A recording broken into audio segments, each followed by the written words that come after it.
What did Corman think of the film when he saw it? What did he say to you guys? Oddly enough, he really liked it a lot. And it cost $6. it cost $6, but also, you know, he'd been giving us. It was like this was like charity, actually, to let us make this movie, because he really didn't want us to leave making the trailers, because he really wanted us to be doing the trailers with some continuity. And he did it to make us happy.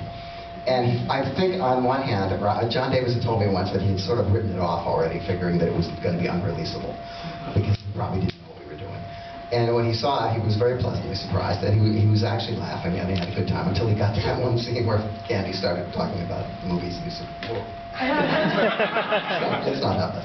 And the trailer we were cutting at the time was the story of Adele H. Yeah, we were eclectic in those days.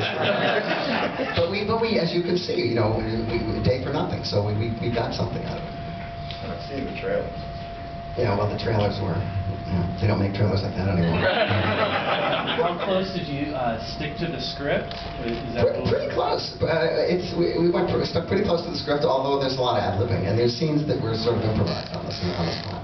But there's a lot of funny lines that were in the script. Like, and there was every shot had to be drawn out and angled, because the people falling out of trees, we would say we need 7 shots of the girls firing right to left, 4 shots of them firing left to right, and aiming up. So we had all the stock footage had been chosen. Yeah, in fact, we had sort of done a little previs almost. You know, we had the stock footage, we cut it together with some drawings, and then we knew exactly what we were going to shoot. So it was pretty efficient. The trouble was that the title Hollywood Boulevard, which we liked better than Hollywood Hookers, which is Roger like.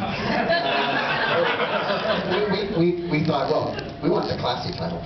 And it ultimately was not a good idea, because all the other pictures were called things like Night Call Nurses, and you know, and things that sounded sexy. The Big Bird Cage. Big Bird Cage. Yeah, I mean, those are great titles, and Hollywood Boulevard is actually a pretty weak title. So this is actually the biggest audience I've ever seen. Probably the most appreciated. Just a little side note, Stanley. I told you Stanley Donen walked out in this picture when it was on our first preview, and I remember being very, I don't know what it was. Todd McCarthy was very excited to run up to me and say, "Hey, Stanley Donen just walked out of your picture." I was supposed to be excited again. Anyway, it's remarkably, this is a movie that we figured would have a shelf life of about 6 months. And here, people still looking at it. It's kind of amazing.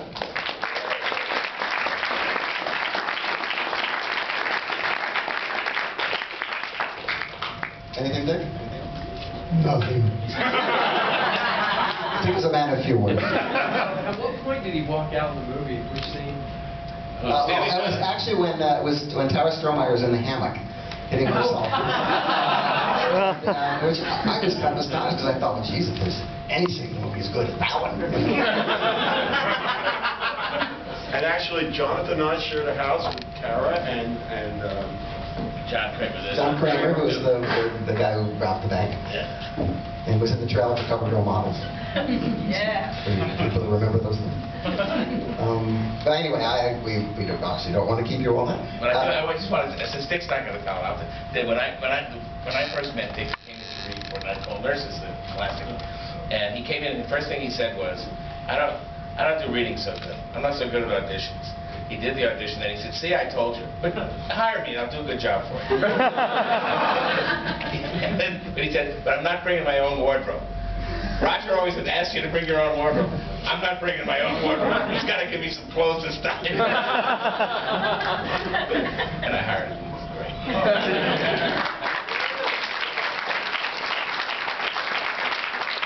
Well, I guess the general rule here is we have an intermission, and then we come back, and then Jonathan will introduce Truck Turner, and then afterwards we'll